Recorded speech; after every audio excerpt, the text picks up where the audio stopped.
Assalamualaikum warahmatullahi wabarakatuh. Waalaikumsalam. Apa kabar kalian semua?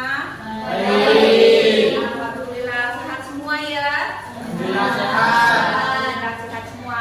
Kalau sehat berarti si hari ini siap untuk belajar. Siap. Semangat belajar. Semangat. Terima kasih. Kita mulai pembelajaran terlebih dahulu dengan membaca doa. Silakan Kak Adit disiapkan dan baca doa. Doa mulai.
Ucapkan salam.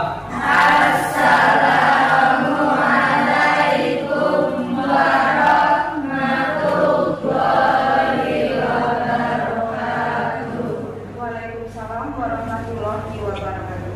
Baik, selanjutnya kita menyanyikan lagu Indonesia Raya sebagai wujud cinta tanah air dari generasi muda. Silakan.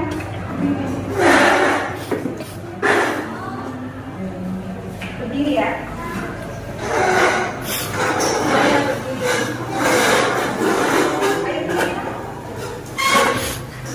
Hiduplah Indonesia.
Nah, nanti ketika dipanggil, maka sebutkan kata-kata yang berhubungan dengan minggu lalu sambil ajukan tangan. Oke. Adila. Nabila. Anggi. Sampah. Bunga. Biotik. Ina. Cindy. Marsha. Abiotik. Lani. Imba. Faisal. Kok. Kodok. Adit. Menpora. Daryono. Cebok. Ramdan. Babi. Oke, baik. Jadi hadir semua ya. Ibu mengingatkan bahwa minggu kemarin kalian sudah belajar tentang apa? Ekosistem ya. Jadi kita belajar tentang ekosistem, kemudian komponen-komponen ekosistem. Hari ini kita akan belajar mengenai pencemaran air ya. Pencemaran air. Nanti tujuannya dengan pembelajaran ini kalian bisa mengetahui ciri-ciri pencemaran air itu seperti apa. Kemudian kalian bisa mengetahui dampak dari pencemaran air. Kemudian juga bisa kalian mengupayakan apa yang dilakukan supaya airnya ini memenuhi standar kesehatan. Kalau tidak nanti kita melakukan percobaan guna menentukan apa yang harus dilakukan ya. Untuk pembelajaran hari ini. Kemudian langkah-langkahnya nanti kalian Ibu akan tampilkan video ya. Kemudian kalian berdiskusi berkelompok membahas permasalahan yang ada di video. Kemudian kalian presentasikan, kemudian menarik kesimpulan. Nah, kemudian yang kedua, kalian akan melakukan praktikum tentang penjernihan air ya. Setelah praktikum, nanti kalian berdiskusi dan presentasi hasil praktikum ya. Kemudian nanti ada setelah presentasi, kemudian ada refleksi, ada penutup, juga ada sebelum penutup kita akan melakukan post test ya. Nah, terlebih dahulu ada soal yang harus kalian kerjakan ya. Ini soal tes ya. Ibu kasih waktu 3 menit. Ditulis nama dan kelas.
Aliran kali itu di depan. Biasanya apa yang terlihat di situ? Kotor, airnya kotor. Terus apa lagi? Banyak sampah. Ada apa lagi di situ? Ada yang suka nyuci nggak? Ada kalau yang di sebelah. Ada nggak? Kita lihat videonya ya, pertunjukan videonya. Diamati, nanti kalian berdiskusi. Ya, silakan dilihat videonya. Nanti kalian berdiskusi dengan kelompok kalian ya. permasalahan yang ada apa, kemudian bagaimana cara mengatasi permasalahan yang ada. Silahkan boleh berkelompok.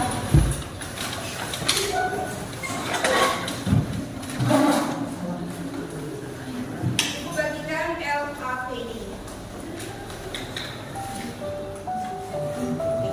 Silakan didiskusikan. Lihat dulu pertanyaannya. Ada diskusi kelompok di bawah ya, di bawah ada diskusi kelompok.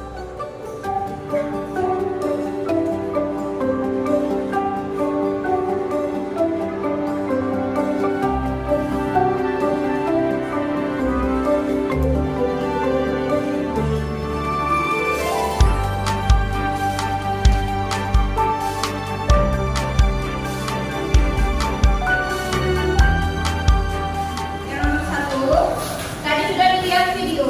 Di situ terlihat ada air yang tercemar atau kotor. Siapa kamu semuanya kotor gitu ya. Oke. Nah, pertanyaan di situ yang harus kalian bahas adalah bagaimana sih ciri-ciri air yang tercemar? Ciri-ciri air yang tercemar itu seperti apa? Siapa yang sudah dijawab?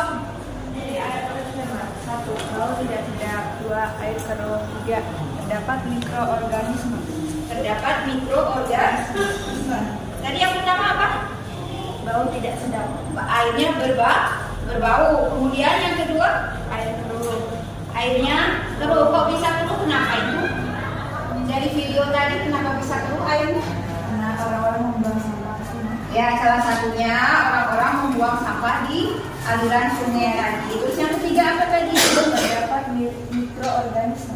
Terdapatnya mikroorganisme. Tandanya apa kalau di situ ada mikroorganismenya? Baunya dari karena adanya sampah yang menumpuk. Dari sampah yang mengalir.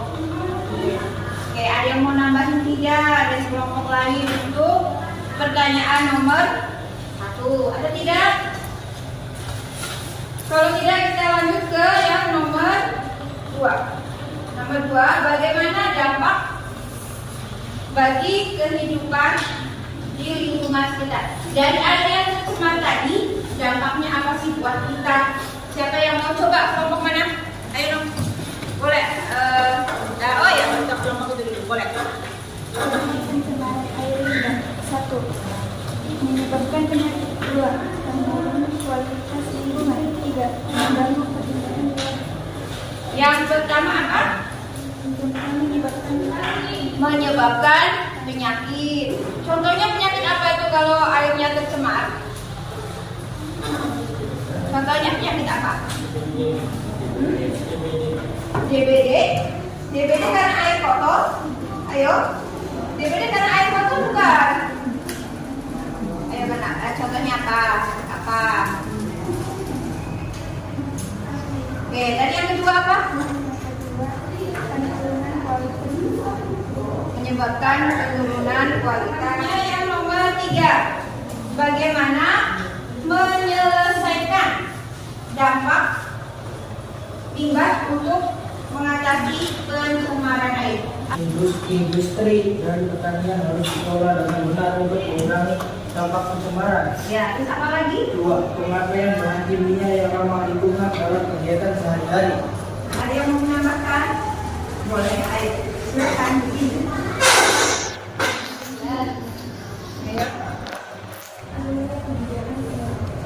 Perlunya kebijakan pemerintah. Contohnya? Contohnya apa? Kalau pemerintah harus bijak dalam mengatasi permasalahan lingkungan. Contohnya apa? Contohnya?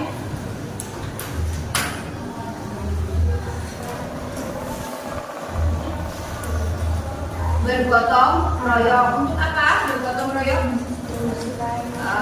Maksudnya mengajak masyarakat sekitar untuk bergotong royong. Setuju tidak? Bergotong royong. Setuju? Setuju ya? Oke. Ibu lanjut ke yang nomor 4. Bagaimana sih cara menjernihkan air yang kotor atau air yang keruh?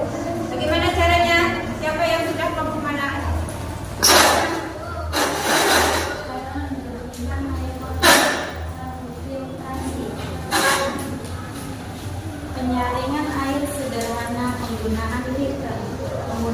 filter. Ada berapa tadi?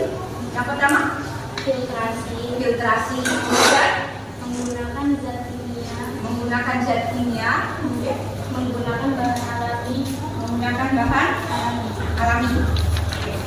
Terima kasih. Baik, kalian tadi sudah mendiskusikan permasalahan yang ada, ya. Yang pertama itu mengenai ciri-ciri air yang tercemar. Air yang tercemar cirinya apa sih? Bisa dilihat dari keluhannya tadi ya. Kemudian airnya kotor, banyak sampah, berbau, ya. Terus kadang dilihat dari pH-nya, salinitasnya, tapi itu harus dibawa ke laboratorium. Dan biasanya kalau air yang kotor itu juga dilihat dari BOD dan COD, tapi itu harus dilihat dibawa ke laboratorium, yaitu untuk ciri air yang tercemar. Kemudian yang kedua, tadi apa pertanyaannya? Siapa yang jawab tadi? Apa pertanyaannya tadi? Bagaimana dampak bagi kehidupan? Dampak pencemaran air limbah yang pertama menyebabkan penyakit. Tadi sudah disebutkan ya, menyebabkan penyakit. Contohnya penyakit apa sih? Kalau airnya itu buat minum dan sebagainya, itu bisa kena apa? Kena diare ya. Bukan apa tadi jawabannya adik? Yang tadi itu apa tuh? DBD. DBD itu kenapa DBD? Dari air kotor? Karena nyamuk ya. DBD itu karena nyamuk. Kemudian penurunan kualitas lingkungan. Jadi lingkungannya, jadi peruntukannya itu tidak sesuai lagi. Misalkan tadinya aliran air sungai itu untuk mengairi sawah dan sebagainya, karena tercemar jadi tidak bisa ya. Kemudian mengganggu keindahan wilayah. Tentunya ketika di aliran sungai atau aliran air itu ada sampah, sudah otomatis itu akan mengganggu keindahan. Dan apa lagi? Pemakaian bahan kimia yang harusnya ramah lingkungan. Jangan menggunakan pestisida untuk sawah dan sebagainya, itu melebihi batas yang ditentukan. Kemudian dengan menjaga kebersihan lingkungan seperti tidak membuang sampah sembarangan. Jadi jangan buang sampah di pinggir aliran sungai. Tadi kalau dilihat di video tadi, masih ada masyarakat yang membuang sampahnya di pinggir aliran air ya, aliran sungai itu. Kemudian bagaimana cara menjernihkan air kotor? Tadi sudah dijawab sama Nabila ya. Cara menjernihkan air kotor itu bisa dengan filtrasi. Kemudian bisa menggunakan bahan kimia. Kemudian dengan apa lagi? Dengan bahan alami. Baik ya. Jadi itu permasalahan mengenai air yang tercemar, kemudian bagaimana cara mengatasinya dan menanggulanginya seperti apa.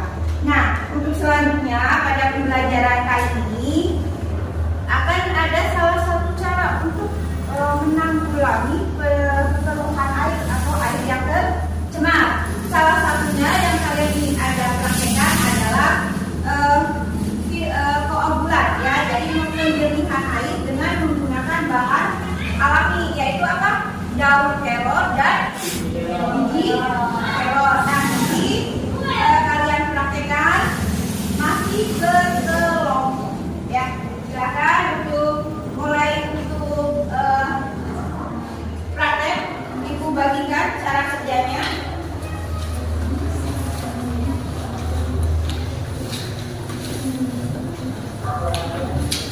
Berkelompok.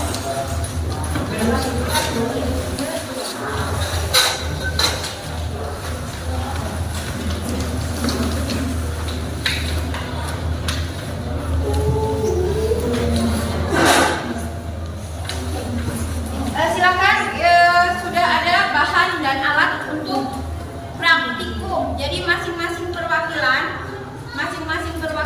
silakan ambil peralatan dan bahannya. Sama Bel, ada yang dibantu ya.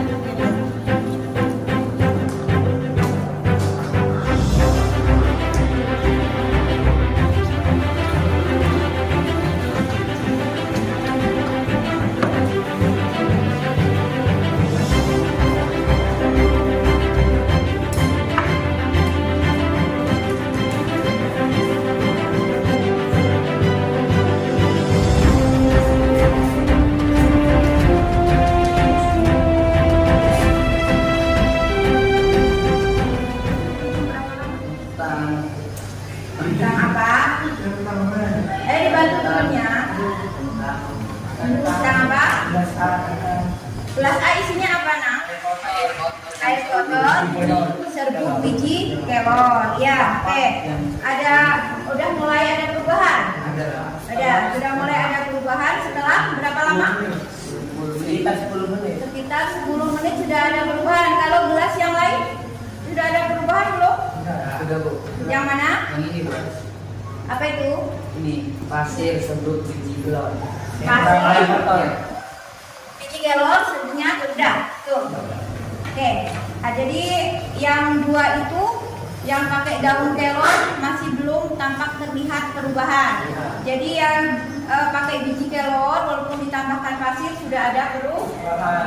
Air berisi air kotor dan serbuk biji kelor sudah ada perubahan. Sudah ada perubahan. Oke. Setelah kurang lebih 5 menit. Setelah kurang lebih 5 menit ya. Air kotor dan serbuk biji kelor. Air kotor ditambah serbuk biji kelor sudah ada perubahan. Jadi sudah diskusi, sudah menarik kesimpulan dari ketiga kelompok ya. Setelah diamati tadi, ternyata penyernihan air dengan menggunakan biji kelor itu lebih cepat untuk dalam proses penyernihan air.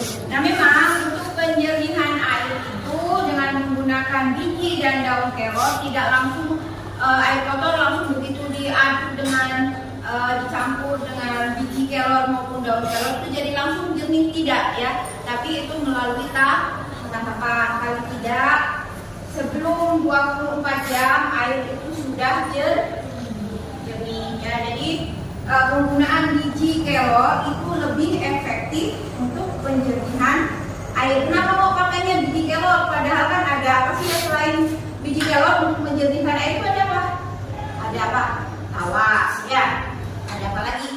Ada napolin ya. Kalau yang biasa ke kolam renang biasanya di situ di mandi kolam renang ini kan bau napolin ya. Terus yang pakai di rumahnya pakai PDAM ya, biasanya itu penjernihannya dengan menggunakan napolin. Nah, kalau untuk di rumah tangga, apalagi di daerah kita banyak pohon kelor, jadi apa salahnya menggunakan biji daun kelor sebagai penjernihan air ya. Itu bahan alami. Kalau pakai bahan kimia, biasanya kalau itu kan buat mandi, kita merasa apa itu? Gatel ya, gatel kadang panas ya seperti itu. Tapi kalau pakai bahan alami itu tidak menyebabkan iritasi kulit ya seperti itu. Jadi, nah kemarin ibu sudah nyoba nih yang boleh ada di sini ya. Nah ini ibu sudah seharian ini kemarin sekitar 15 jaman membuatnya ya. Ternyata yang pakai daun kelor ini masih agak keruh ya. Tapi yang menggunakan biji kelor saja ini sudah terlihat jernih nih. Termasuk juga yang pakai apa nih? Pasir dan biji kelor. Jadi kesimpulannya untuk mengatasi kekeruhan air atau pencemaran air, dalam hal ini yang dilihat adalah kekeruhannya ya, kekeruhannya. Karena untuk kualitas air dilihat dari segi kesehatan itu air bersih dan air sehat itu nggak cuma kekeruhannya saja ya, tapi untuk pelajaran kali ini yang diamati adalah tentang bagaimana sih cara menjernihkan air dengan bahan alami ya, supaya tidak terjadi iritasi atau lebih aman seperti itu ya. Bagaimana? Paham tidak? Jadi kita belajar apa tadi? Belajar tentang penjernihan air. Pakai apa menjernihkan airnya? Bahan alami. Contohnya pakai daun kelor dan biji kelor. Tapi perlu diingat kalau pakai biji dan daun kelor jangan lama-lama dalam proses penjernihannya. Kalau lewat dari 1 hari udah otomatis namanya daun ya direndam di air otomatis akan timbul bau ya seperti itu ya. Jadi memang biji kelor ini mampu menjernihkan air dengan cara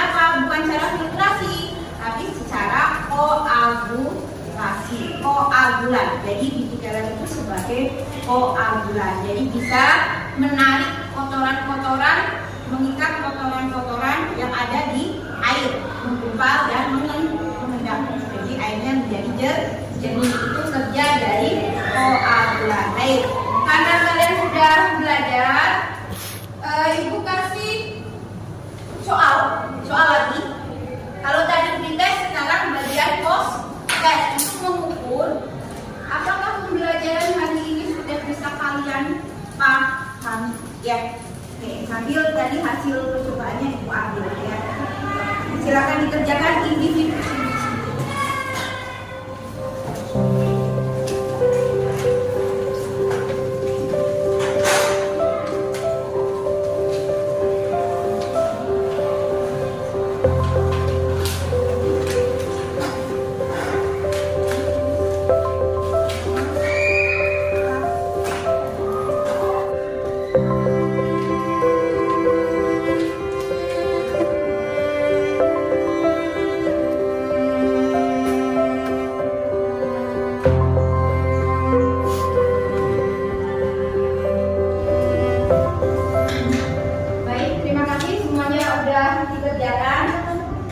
Belum nyampe 2 menit sudah selesai ya, karena sudah dipelajari. Nah, sekarang ada tugas satu lagi. Silahkan kalian buat refleksi tentang pembelajaran hari ini ya. Refleksi itu apa? Merefleksikan kegiatan belajar hari ini seperti apa ya? Apa membosankan atau menyenangkan atau seperti apa? Silahkan ditulis di sini. Nanti kalau sudah ditulis di sini dikasih ya. Selanjutnya lagi tempelkan di depan papan ya.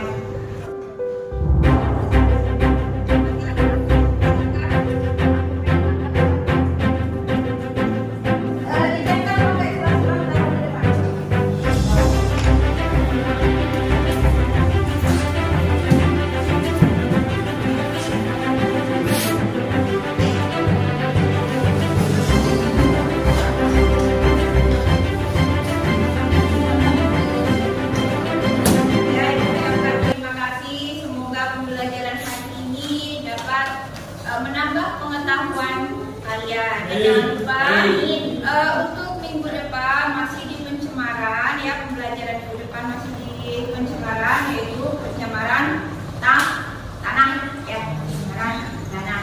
Nah, untuk sebagai penutup silakan Adit dipimpin berdoa.